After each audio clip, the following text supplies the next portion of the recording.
When RFK Jr. joined forces with President Trump in 2024, he brought with him a voting bloc of mothers who wanted dangerous chemicals out of their kids' food. But now the MAGA and MAHA movements are clashing over the herbicide glyphosate, the most widely used weed killer in U.S. agriculture. Before the 2024 election, RFK Jr. tweeted that glyphosate was one of the likely culprits in America's chronic disease epidemic. So it came as a surprise to many when the president signed an executive order on Wednesday providing immunity for producers of glyphosate-based herbicides, which may have been linked to cancer in some studies. The administration says the shift in policy over the weed killer was due to its necessity for national security and defense. But the MAHA moms don't agree. Zen Honeycutt, the founder of Moms Across America, tweeted her disgust with the move, saying, "Literally sick to my stomach. It's going to kill and sterilize countless American people."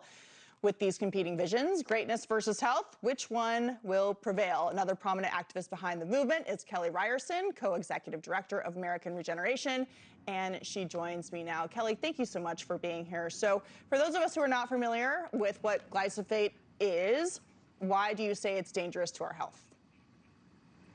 Yeah, glyphosate is the most used pesticide of all time. It is the most widely used pesticide in this country.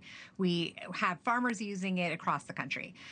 The problem is that it's so widely used and has been sold as being non-toxic and safe, has been repeatedly reapproved for use, but is in actuality tied to a number of different diseases, including infertility. It's connected to liver disease, kidney disease. It attacks the microbiome. It kills the beneficial gut bacteria. Really, all of these different conditions that now you're seeing on massive population scale. It's a chemical that you will find in your urine, your breast milk, your hair. It's been shown to show up in semen. It's been shown to kill sperm. And we have this fertility crisis in this country. There's so many problems with this particular chemical, and that's why it became a banner chemical for MAHA.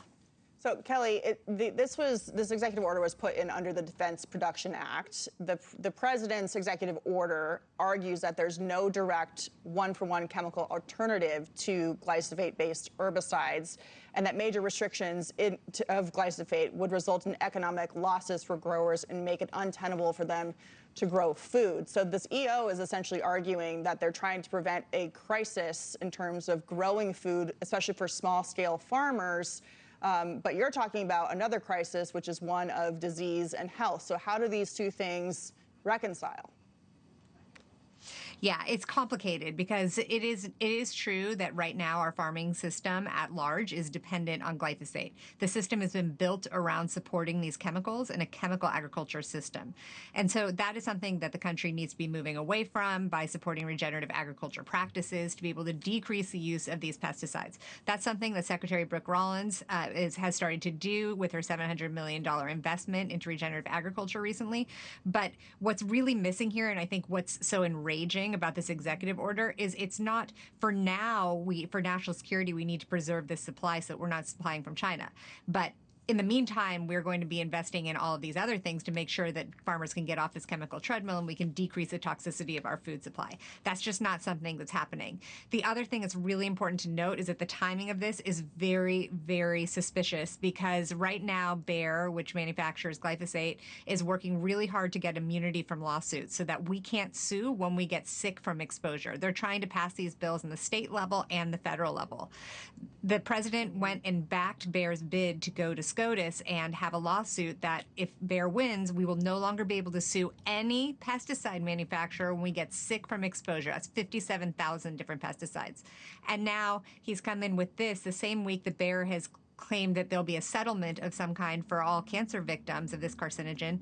And the problem with that settlement is that all cases going forward, they will still be having to pay out because they're not stopping the sale of glyphosate. So instead, he's put this immunity to just put a cap on it, just like they did with Agent Orange. Well, like you said, it's complicated. Farmers that I talk to, big and small, say it's essential to them being able to produce food for the country. And of course, you just talked to us all about the health risks and the evidence that you have that is connected to very serious chronic disease. Kelly Ryerson, thank you for being with us tonight, and I hope to have you back to continue the conversation about this. Thank you. Thank you for watching. Subscribe below and download our NewsNation app right now on your phone, and you will get fact-based, unbiased news for all Americans.